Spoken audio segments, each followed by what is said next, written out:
Guys, guys, guys, guys, guys, guys, guys, guys, guys, guys, guys, guys, guys. What are we doing? We have people that are looking to buy the dip. Not anybody in here. I'm not talking about anybody specifically. Like Gage, no, I'm not talking about you. No, I'm not. I'm talking about just these random dip buyers, and I know they're in here. The random dip buyers that just buy on a gap down. They buy on a gap down. They buy indices on a gap down. They buy the contracts that are heavily inflated due to a binary event coming, FOMC, whatever it is. They just, and then what do? They are so impatient at highs and lows. They're so impatient. They front run. They don't look for the constructive pullbacks to long. Instead of that, they make the trade harder on themselves. And yes, that's also what I do sometimes. It's 100%. But if I understand a couple more things, and it's not necessarily being cocky, but if I understand a couple more things than you, and I understand, and I'm reading the level twos, I'm reading how the order flow is working into these spots, I'm reading order flow above equilibrium into that discounted range, noticing the tape shift momentarily, or noticing a bidder stall at highs, and you're not able to read that, then long the constructive pullback.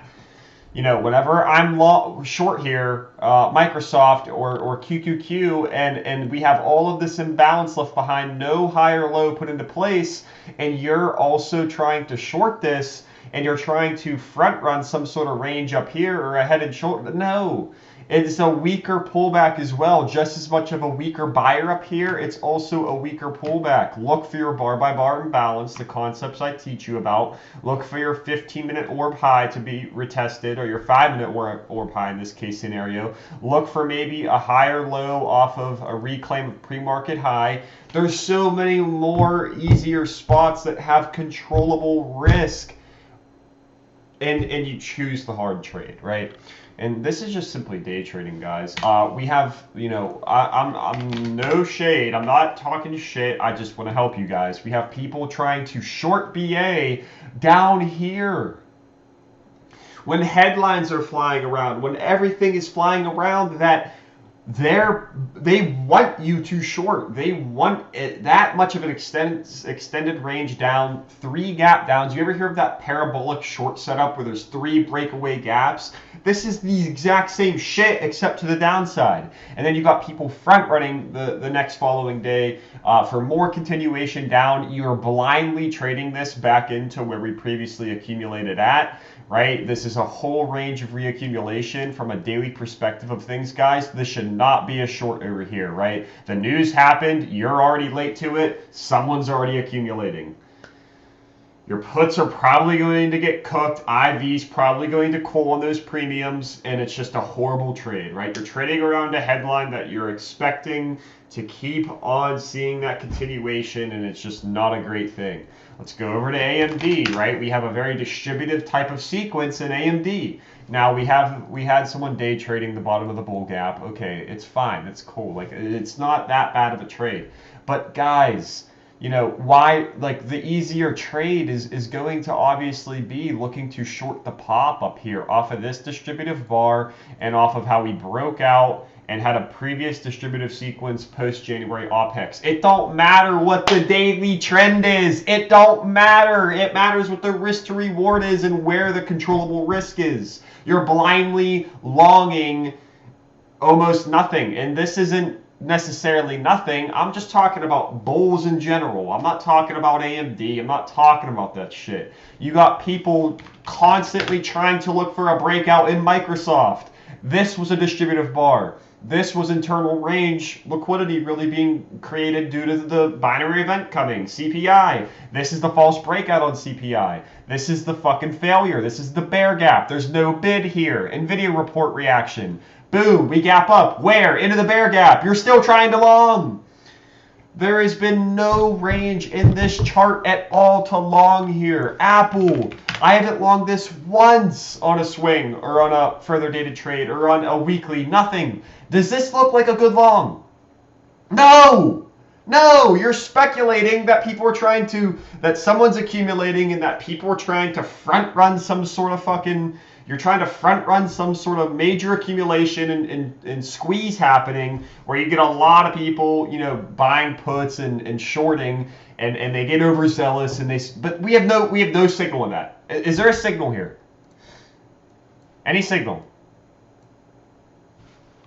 High sold, high sold, high sold. So you guys aren't understanding that less is more. Whenever you go over to Ford, I've talked about Ford a lot recently, guys. A lot, right? We talked about Ford all the way over here. Or it might have been over here. I can't, yes, it was over here.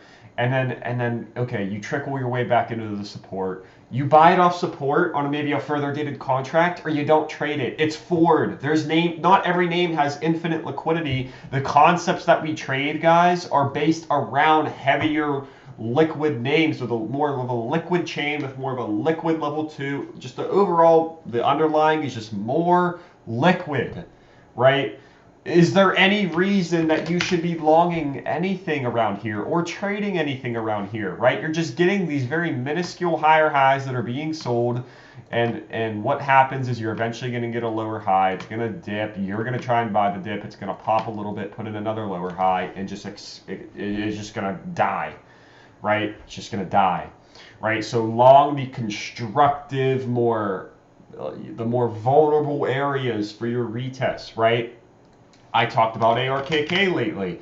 What's the better range? ARKK getting the nice base for off the higher low trend line and eventually closing the day relatively stronger above this pivot spot, right, where we had a previous support. It slipped underneath, it put in a higher low, it got back above. Now we're trying to hold it for another higher low, or blindly trading the S&P, right, or simply looking at SQ. Right, SQ is another one. Internal range liquidity held, previous swing high held. Boom, you get your first test of the fresh resistance from the earnings candle. That's obviously a little bit premature. Look for it to hold this on higher time frames. I don't want to scream, but you know, people don't understand that you can wait a little bit for the higher time frame chart and then eventually take advantage of that long from there. If we want to go back and look at the watch list, we could go back and look at the watch list.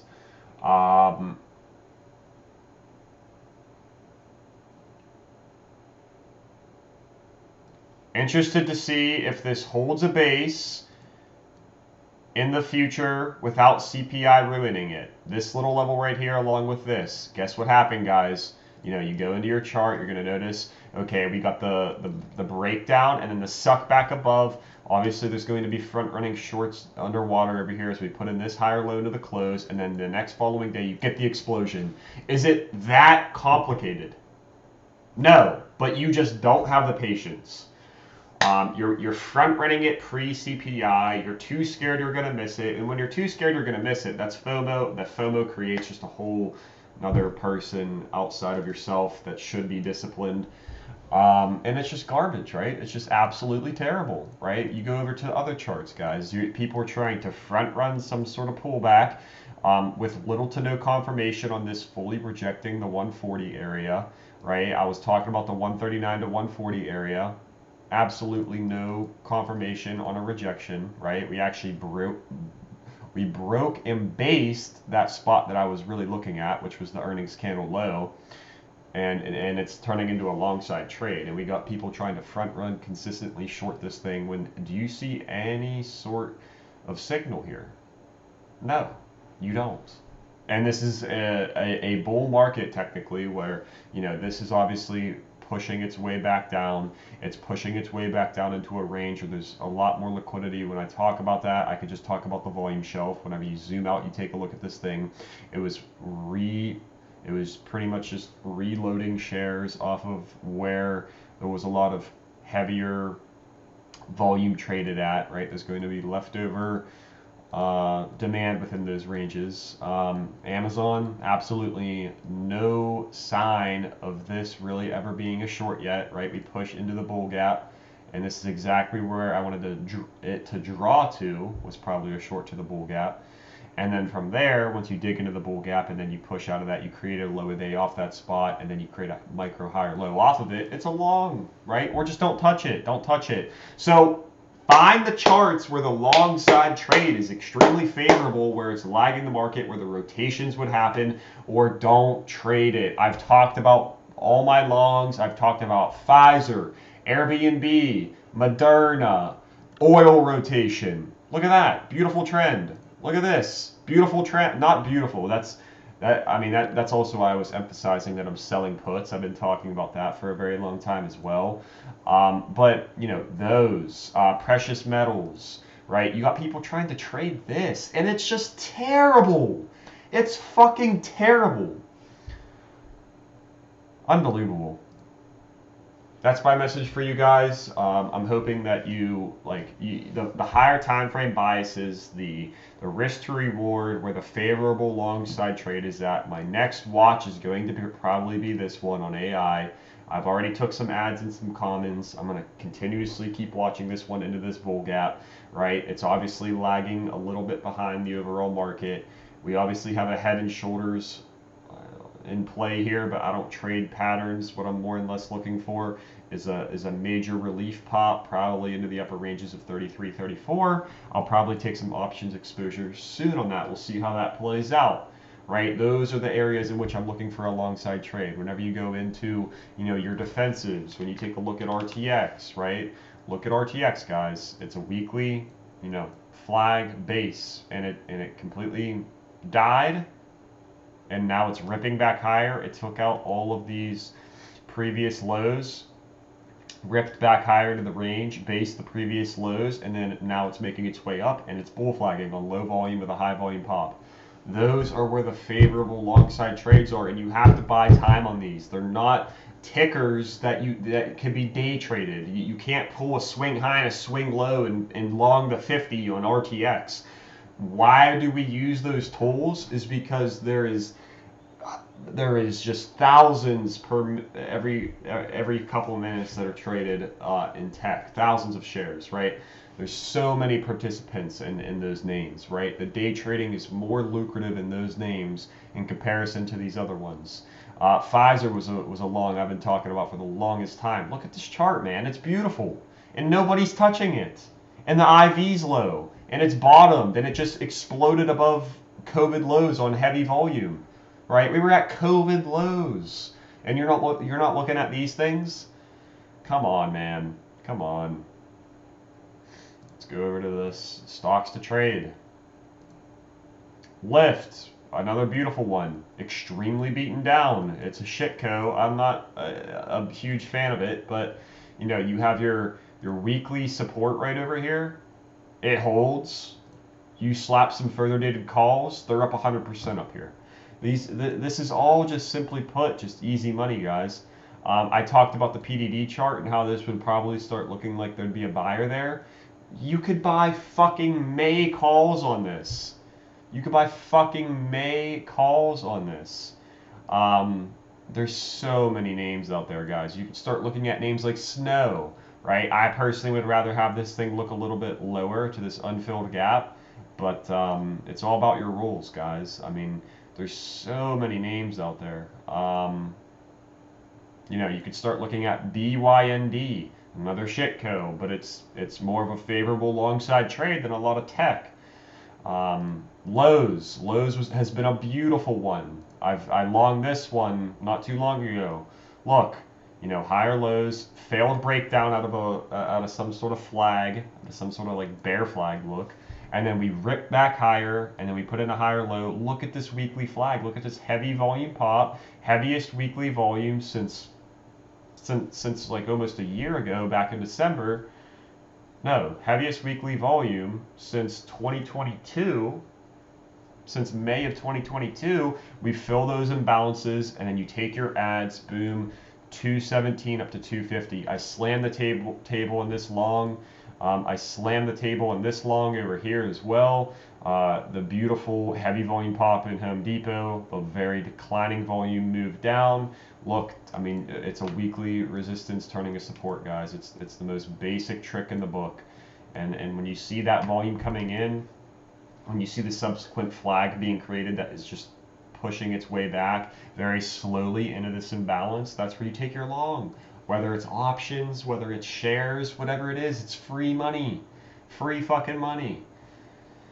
So, I mean, I'm not a big crypto name kind of guy. There's so many names. Moderna, beautiful trade, right? And you guys are just so fixated on buying an AMD dip or an Nvidia dip or the crypto names dips when the premiums are just so inflated, when there's so many participants, and when the same yet better setup and more controllable setup is elsewhere. I've been talking about Lulu, right? This major daily type of flag playing out after these major heavy volume pops on earnings or catalysts, whatever it is. I bet you this one ages pretty fucking well. So that's all I really wanted to say, guys. You need to look at where the easier money is at. Baidu is another beautiful one. They've been accumulating this on every lower low for literally months. I've been talking about that trade. I actually did have some long. I still do have long side exposure in my port. My first ads were over here. Unfortunately, I caught some news on this Friday over here. It kind of did send me down for a loss momentarily, but that's going to recover and that's going to probably do well. There's just so many names, man. So many names. Johnson & Johnson all the way down here, dude. Like, institutions, they accumulate beneath previous lows. And that's why whenever you get a retail participant coming in and front running a short on a support break, whenever they were previously buying the previous support and then they let it bleed a bit beneath, and then there's a lot of front running shorts or sellers, that's a lot of absorption for then that bigger party that's buying beneath a previous low that previously accumulated at that low. They're moving down their dollar cost average and they're accumulating. They're using that excess supply that is front running to now, absorb and send it for now a rip back above into the range and hopefully higher. This chart is looking very constructive, very beautiful for still a long side trade, even above 163. I'm really interested in this one. It's going to be another focus of mine, and I guarantee you all of these age very well, guys. So many names out there. I talked about Ford over here, how this was a nice little trade. That's a over $1 move on that, right? If you size in off this little gap here and it's lagging the market like crazy, guess what happened here? It was this external low created and then so much internal liquidity, bidders stalled up here. This has to draw lower, take out all these lows, find a buyer in these lows, and then it's going to rip back higher, reclaim the range, higher low, earnings pop. That's your perfect recipe for now another higher low, guys. It's very simple, right? Very, very, very simple. But you got to have the patience, and it's not going to happen just overnight, right? So that's that. There's really not much to it. I even talked about the GameStop dip.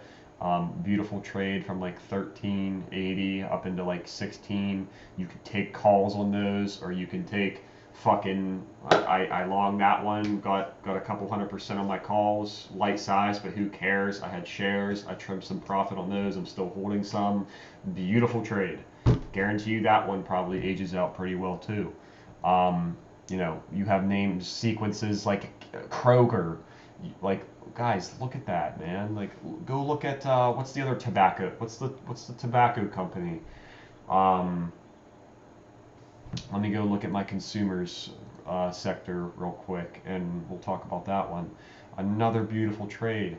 A lot of these charts are very sketchy, guys, but buying the dip in names like this is just so much better. What are we looking for? MRK that I was talking a while. Record high volume down here on this 1.3% day, 29 mil volume on this spot, right? And then it ripped higher into all new all-time highs. Whether you're buying shares, whether you're buying swings, whether you're buying leaps, whatever it is, it's free money. Hood, the longest accumulation I think I've ever seen in my fucking life. Free money. So. Yeah, that's all I really wanted to talk about was don't be so fixated on a lows or like a shitty tickers 0.50. When you're day trading, guys, you have to day trade the liquid ticker. or you can't trade the mid candle entries with accuracy. That's all I'm really trying to say.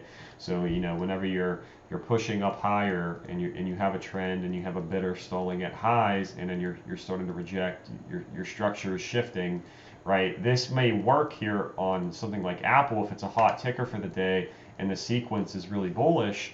But whenever you're looking at this from like a Ford perspective or a cheap premium perspective on a name that isn't so liquid, where there's not as much average volume on the day, and there's not as many participants, and the order book isn't as liquid, then this shit isn't really how you should be trading those names, right? It should be slapping dip buys on them, slapping higher time frame areas on some further dated contracts, and yeah, trading those to just trading those through the chart, through higher time frames, through the 15-minute, through the hourly.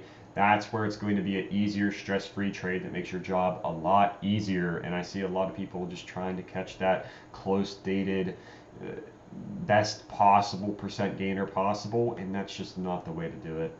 It's just not the way to do it at all. I talked about the Schwab financial lagger for how many weeks now? I guarantee you still that none of you are holding any shares, right? And that's a problem. That's a major problem, considering that this is all digesting a previous very strong bullish move. And you're so fixated on these dog shit structure stocks. Like this is just not something I'm looking to buy the dip on. Whenever you zoom out and you look at this at all-time highs, you have this distributive sequence post January OPEX, you get your breakout, and then you're getting another distributive sequence at these highs, right? It's not my bread and butter. Take it for how you want it, but that's how I'm seeing the market.